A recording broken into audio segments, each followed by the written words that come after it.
Assalamualaikum warahmatullahi wabarakatuh. Perkenalkan, nama saya Farah Fitana Filda dari kelas 3H, program studi Pendidikan Guru Sekolah Dasar Universitas Muhammadiyah Profesor Dr. Hamka.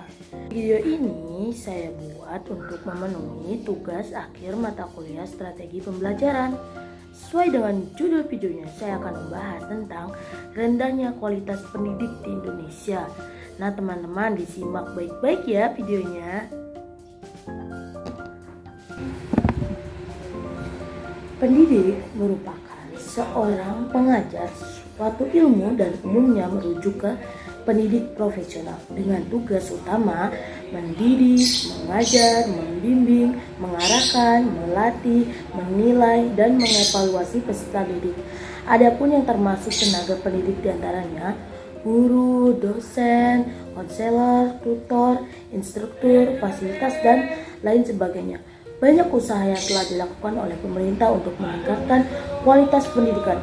Salah satunya diantaranya adalah dengan meningkatkan kualitas pendidik.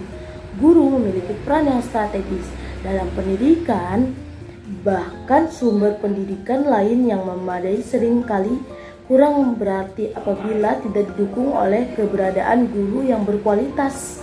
Lalu, mengapa kualitas pendidik Indonesia sangat rendah? Nah, mendidik pada dasarnya adalah membantu atau mengarahkan perkembangan peserta didik supaya segala potensi yang dimilikinya dapat berkembang secara optimal. Potensi-potensi positif yang dimiliki peserta didik memerlukan stimulus atau rangsangan dari lingkungannya. Nah, guru sebagai pemegang peran penting di dunia pendidikan yang harus selalu optimal dalam mengantar peserta didik untuk melalui masa-masa perkembangan dan pertumbuhannya. Dalam memahami makna pendidikan, kehadiran seorang pendidik diperlukan untuk membantu peserta didik dalam merubah potensi-potensi yang dimilikinya, sehingga bila menjadi satu kemampuan yang diharapkan dalam proses belajar dan mengajar, peran guru sangatlah signifikan.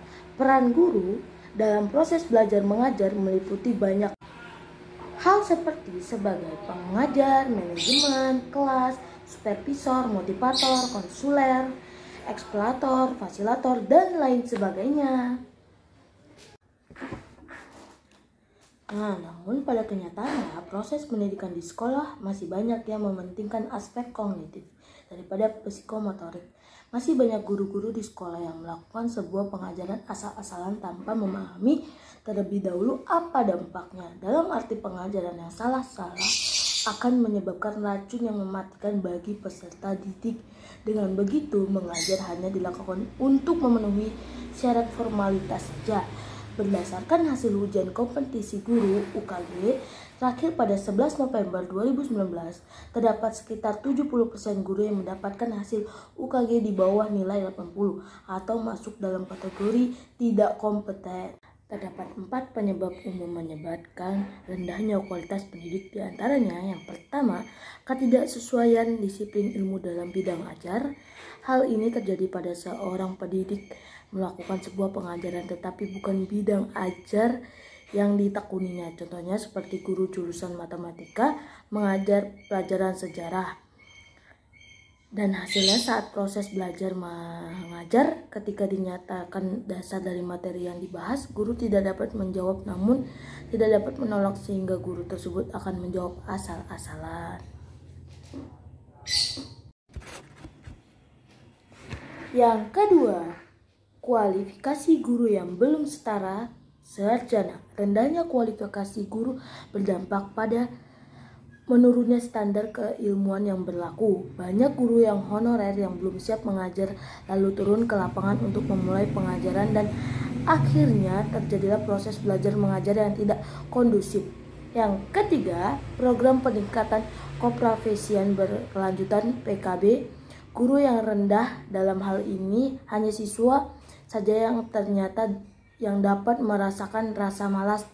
Tetapi guru pun demikian, masih banyak guru yang enggan untuk mengembangkan diri seperti melakukan penelitian untuk menambah pengetahuan dan kompetensi dalam mengajar. Yang keempat, rekrutmen guru yang tidak efektif. Masih banyak ditemukan sistem perekrutan guru yang tidak dilakukan secara profesional, sehingga menjadi celah yang menjadikan kompetensi guru menjadi rendah.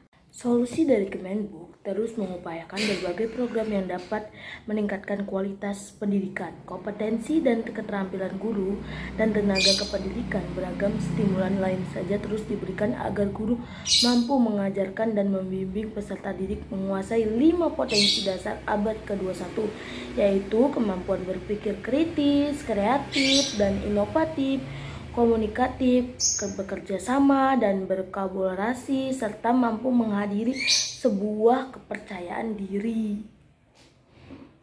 Solusi dari Kemendikbud terus mengupayakan berbagai program yang dapat meningkatkan kualitas pendidikan, kompetensi dan keterampilan guru, dan tenaga kependidikan. Beragam stimulan lain saja terus diberikan agar guru mampu mengajarkan dan membimbing peserta didik menguasai 5 potensi dasar abad ke-21, yaitu kemampuan berpikir kritis, kreatif, dan inovatif, komunikatif, bekerja sama dan berkolaborasi, serta mampu menghadiri sebuah kepercayaan diri. Dari uraian di atas, dapat disimpulkan bahwa kualitas pendidikan tergantung dari kualitas pendidik.